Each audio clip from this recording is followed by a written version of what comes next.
tous les trois. Merci beaucoup de Salut. passer nous voir ce matin. On va faire un petit état des lieux opérationnel du marché de l'influence, puisque vous en êtes des acteurs chez l'annonceur ou en agence.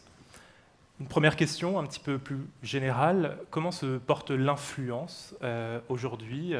À quel point son développement est arrêté? Quel regard vous avez peut-être chez l'annonceur d'abord, Thomas? C'est une vaste question. Comment elle se porte? Je ne sais pas trop en fait. Je trouve qu'aujourd'hui l'influence c'est un mot qui est très galvaudé entre ceux et celles qui vendent leur eau de bain et pour aller dans un extrême. Et l'influence en fait, on a l'impression que parfois c'est devenu une espèce de gros mot. Et je pense qu'il y a une obligation aujourd'hui de redispatcher un petit peu ce que veut dire l'influence. Parfois, nous, on fait de la réputation, parfois on fait de l'influence. En fait, tout ça me fait dire qu'en fait, on fait de l'influence, mais voilà, c'est devenu une espèce de gros mot parce que tout le monde s'en sert et un petit peu n'importe comment. Donc, je ne sais pas si l'influence va bien, je ne sais pas en agence comment vous vivez les choses, mais pour le coup, je dirais que l'influence, elle a besoin aujourd'hui de se définir et de trouver un sens. Je pense qu'en introduction, ça a été parfaitement dit. Thomas Kasky, qu'est-ce qu'on peut mettre derrière ce mot de l'influence aujourd'hui? Moi, je pense qu'il y a trois tendances pour répondre à la question. La première tendance, c'est qu'il y a à peu près 2 millions de créateurs de contenu dans le monde qui vivent de leur création de contenu. Et il y a à peu près 29%, je crois, des jeunes Américains qui veulent devenir youtubeurs. Et 11% astronautes. Donc ça veut dire que l'influence va plutôt bien, puisqu'elle va se développer de plus en plus. Il y aura de plus en plus de créateurs de contenu, il y aura de plus en plus de possibilités pour les marques, de plus en plus de verticales, de plus en plus de lignes éditoriales d'influenceurs différentes. Donc ça, c'est une bonne tendance. Il y a aussi de plus en plus de formats. Les plateformes lancent des formats tous les jours. La dernière en date, Amazon Audio, qui va nous permettre de faire notre propre show radio. Donc ça offre de plus en plus de possibilités aux marques, aux leaders aussi, de s'inscrire dans ces nouveaux formats. Et ensuite, tu le disais, l'influence, elle sert plus seulement des objectifs marketing, mais elle sert aussi des objectifs de réputation et d'image. Et donc, ça rend la relation marque-influenceur beaucoup plus qualitative. Alors, Julien, justement, on vient de l'évoquer, on l'évoquera tout au long de cette matinée. Est-ce que demain, nous serons tous influenceurs, et notamment les patrons? Est-ce que demain, on sera tous influenceurs? Je crois que vous avez des exemples de campagnes qui nous prouvent un petit peu ce mouvement-là. Alors, ouais, je pense que je vais aller encore un peu plus loin. J'aime bien la manière dont on commence à en parler parce que l'influence, ça veut tout et rien dire. Moi, j'aime bien le mot influence dans ce qu'il veut dire et j'aime pas le mot influenceur. Chez Buzzman, alors moi je suis chez Buzzman, donc c'est une agence créative. On a longtemps freiné des cas de fer pour faire de l'influence un peu avec des gens qui vendent de l'eau du bain, pour pas juste faire des trucs sans intérêt. Et on s'est toujours dit que les premiers influenceurs, et je pense que c'est là où tu veux en venir, mais les premiers influenceurs d'une marque, c'est ses clients. Et on l'oublie un peu. Et donc moi mon métier c'est que je suis responsable des réseaux sociaux chez Buzzman. Et en fait le social media ça a permis ça. Ça a permis à tout le monde de devenir influenceur, de par les formats, de par les réseaux, de par ce qu'on peut en dire. Et je pense que c'est important quand on est un annonceur, quand on pense sa communication, peu importe les touchpoints sur lesquels on s'exprime, de se mettre dans une posture où on a envie de donner aux gens la parole, de faire en sorte qu'ils parlent de nous. Donc vous, au lieu d'aller chercher des influenceurs quelconques ou même très puissants, vous allez chercher directement les clients sur les réseaux sociaux. On essaye de toujours se dire quand on pense à la création, comment ça peut parler aux gens et comment les gens peuvent avoir envie de parler de cette campagne sans que ce soit forcé.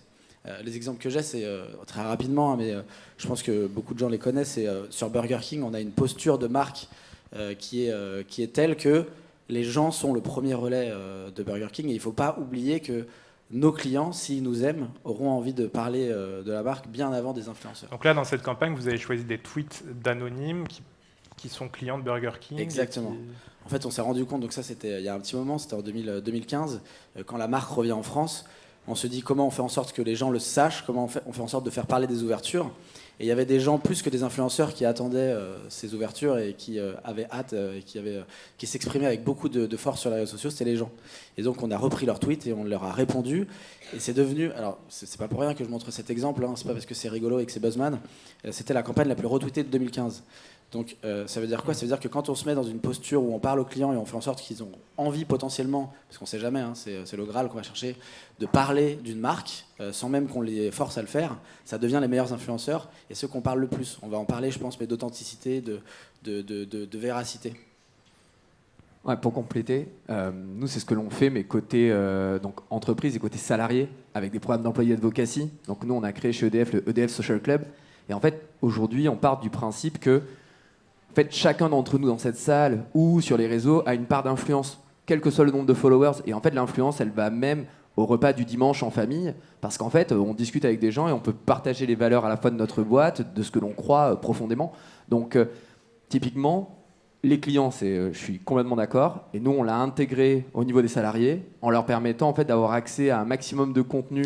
Oui, vous, chez EDF, vous avez intégré un pôle d'influence directement chez vous, sans passer par spécifiquement une agence d'influence précisément. Tout à fait. Et ça, on l'a créé avec la com interne et avec les ressources humaines. Et donc, en fait, on a créé le EDF Social Club. Et c'est pour le coup, là, on est à peu près 1500 salariés de EDF qui sont inscrits depuis le mois de juillet dernier et qui, en fait, auxquels on donne accès à un maximum de contenu. Ils viennent le piocher et ils le relaient, eux, auprès de leur propre réseau. Et en fait, on se rend compte la puissance et le reach estimé, mais il est très au-dessus de certaines campagnes que l'on a pu mener. Et donc, en fait, quand on associe ça à des campagnes d'influence ou de réputation avec des leaders d'up, des créateurs de contenu qui ont des audiences hyper ciblées que nous, on n'arrive pas à toucher parce que EDF, c'est pas forcément l'entreprise qui parle aux plus jeunes, notamment, bah, on arrive en fait à avoir derrière un scope d'audience qui est hyper intéressant pour nous et sur lequel on va pouvoir travailler toutes les valeurs du groupe.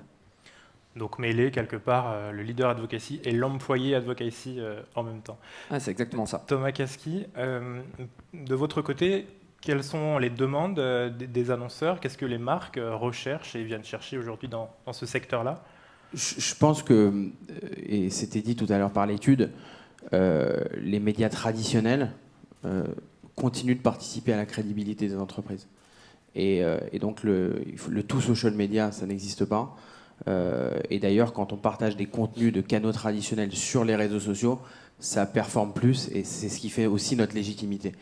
Donc je pense que c'est un subtil mélange entre des leaders forts sur les canaux traditionnels et sur les nouveaux formats et des marques qui arrivent à comprendre l'écosystème qui s'est complexifié et qui sont capables de faire l'interview dans CB News et en même temps de faire un podcast, de parler sur Twitch avec Hugo Décrypte et de travailler avec des influenceurs grand public ou lifestyle. C'est ça aujourd'hui la façon dont on est en train d'évoluer sur les réseaux sociaux. Et tu parlais des nouveaux leaders et des influenceurs. On est tous un peu influenceurs effectivement et on voit une tendance qui commence à se développer, qui est l'influence corporate.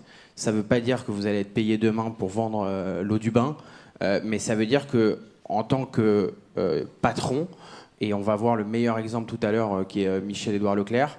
Michel-Édouard Leclerc, pour vous, c'est le patron de Leclerc. Pour moi, c'est le plus grand influenceur LinkedIn en France, l'un des premiers influenceurs corporate qui a raconté son métier sur un canal qui n'était pas au départ réservé aux patrons parce que, encore une fois, il fallait faire l'interview dans les Échos et c'est ce qui nous rendait crédibles.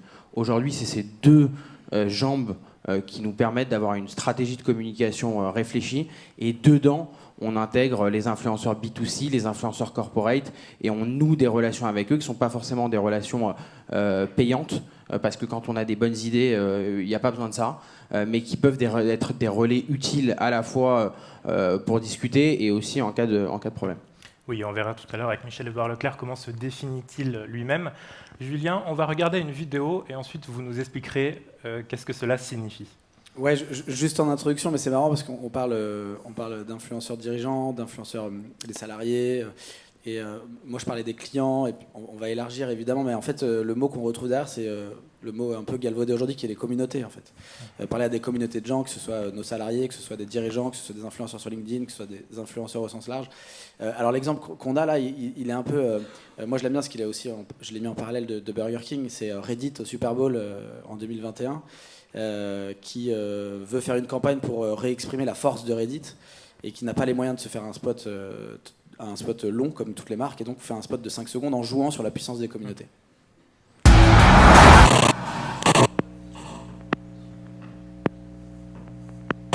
in the heart. Voilà, le spot, il n'a pas été coupé, il durait 5 secondes. Et en fait, il y avait un long texte qu'on n'avait évidemment pas le temps de lire, que personne n'a eu le temps de lire. Ce qui s'est passé, c'est que des gens sont allés chercher cette publicité sur les réseaux sociaux, l'ont trouvé, ont fait un screenshot et l'ont publié. Ça a été ça, on peut revenir. Hop. Ça a été la publicité la plus discutée du Super Bowl malgré ces 5 secondes. Et le texte, en fait, disait simplement nous, on croit en le pouvoir des communautés. Vous nous l'avez déjà prouvé. Sur Reddit. Et donc, on compte sur vous pour nous aider à continuer à faire la publicité de Reddit pour réexprimer la puissance que vous avez. Et c'est un peu pareil en termes de posture de marque. Ils se sont dit, en fait, les gens qui parlent le mieux de nous, c'est nos clients, entre guillemets, c'est les gens sur Reddit. Et donc, on va leur parler à eux plutôt que de faire de l'influence, de faire du média. Oui, parce qu'en affichant un logo aussi rapidement, il faut le connaître. Exactement. Donc, c'est les clients qui le repèrent. Et c'est aussi un pied de nez à la télévision, quelque part, en disant la communication, elle est plutôt là-bas. Exactement. On va aller là où les gens en parlent de nous, plutôt que de s'acheter un espace trop long. On va faire en sorte que les gens parlent et que les gens diffusent ce spot et que ça devienne des influenceurs. C'est pour ça que je disais, le mot influenceur, il est un peu galvaudé, parce qu'on pense à des mauvais exemples quand on dit influenceurs qui vivent à Dubaï et qui sont très déconnectés de la réalité. Là, en fait, ils sont allés voir les vrais gens qui ont besoin d'aller sur Reddit, qui ont envie d'aller sur Reddit et qui ont aidé Reddit à faire la communication de la marque. Alors, pour terminer et pour avancer un petit peu, l'influenceur aujourd'hui, si on peut utiliser ce mot, est-ce qu'il est hybride ? Qu'est-ce qu'on peut y mettre derrière ? Est-ce que c'est à la fois un dirigeant d'entreprise, un homme politique, un artiste, un salarié, une personne lambda ?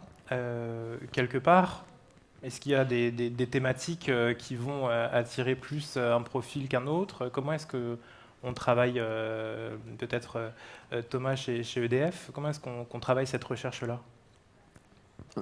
Ce que tu viens de dire est très juste.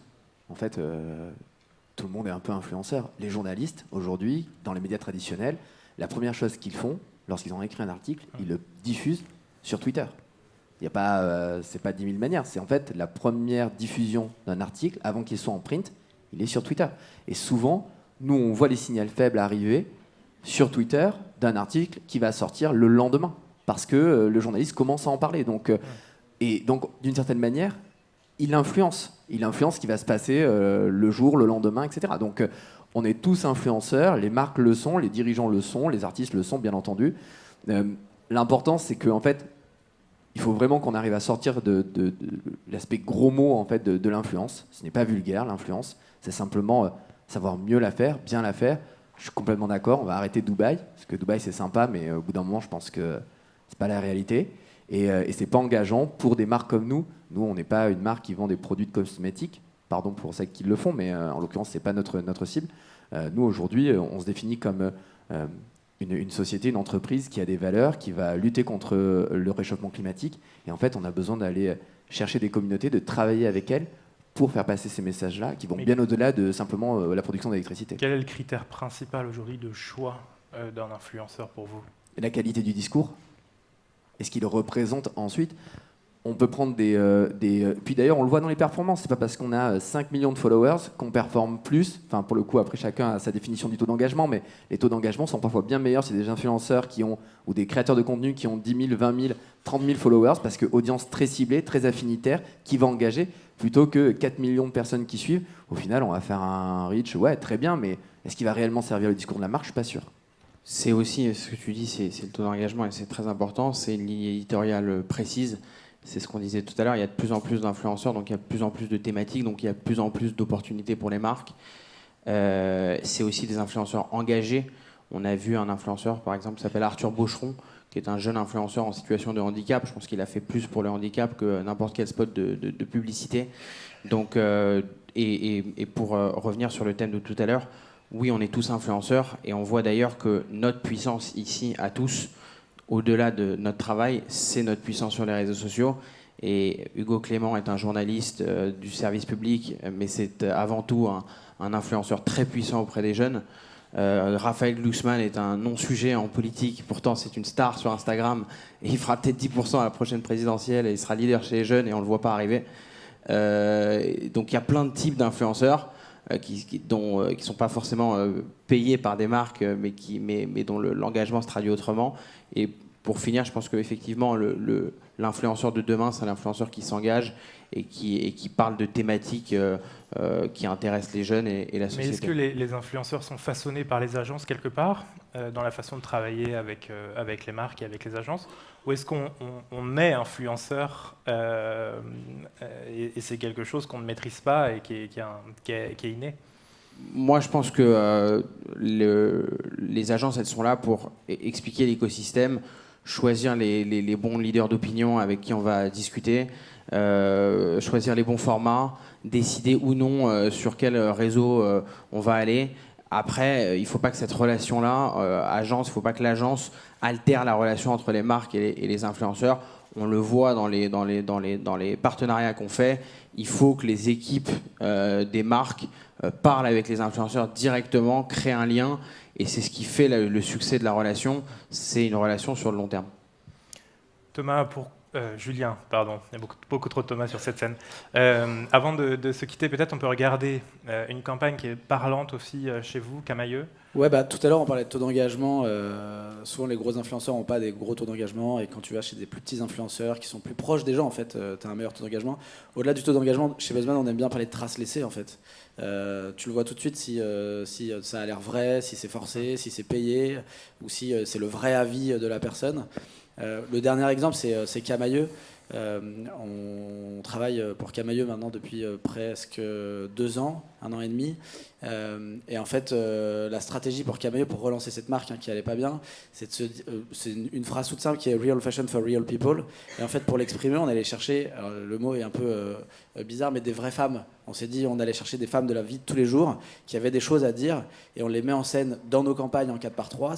C'est des vraies femmes, c'est pas des comédiennes, c'est des pompières, c'est des illustratrices, c'est des agricultrices. Et sur nos réseaux sociaux, sur le compte Instagram, en l'occurrence ici avec Caroline, c'est des personnes qui ont une petite communauté, mais qui ne sont pas du tout des influenceuses de métier et qui ont des choses à raconter par rapport à la marque. Donc ça, c'est une personne qui a été atteinte d'un cancer du sein et qui s'exprime sur son rapport à la mode, comment elle s'habille, comment elle le vit, etc. dans la vie de tous les jours. Donc vous avez été les chercher parce qu'elles portaient du Camaïeu quand même un petit peu, ou parce pas que c'était des clientes parce et qu'elles avaient quelque chose à raconter qui, pour nous, pouvait toucher la cible de Camaïeu. Donc elles avaient quand même, à la fois, ce sont des personnes lambda, on va dire, de tous les jours, et en même temps, elles ont quand même une petite communauté. Elles ont quand même des petites communautés, parce qu'elles ont, mais c'est vraiment tout petit. En l'occurrence, elle, je pense qu'elle a 4 ou 5 000 followers. Donc c'est juste des gens qui entretiennent leur compte Instagram, mais qui ressemblent aux vrais gens, qui ressemblent en l'occurrence aux clientes Camaïeu. Et c'est pour ça que je parle de traces laissées, de taux d'engagement, c'est quand ça me parle, quand ça me ressemble. Tout à l'heure, on parlait du mot communauté. Il faut que je m'assimile à la personne qui est en train de me parler pour me dire ça me touche et je me reconnais, et donc je vais faire comme lui. C'est un peu le but de l'influence. Merci beaucoup à tous les Merci trois d'être passés nous voir ce matin.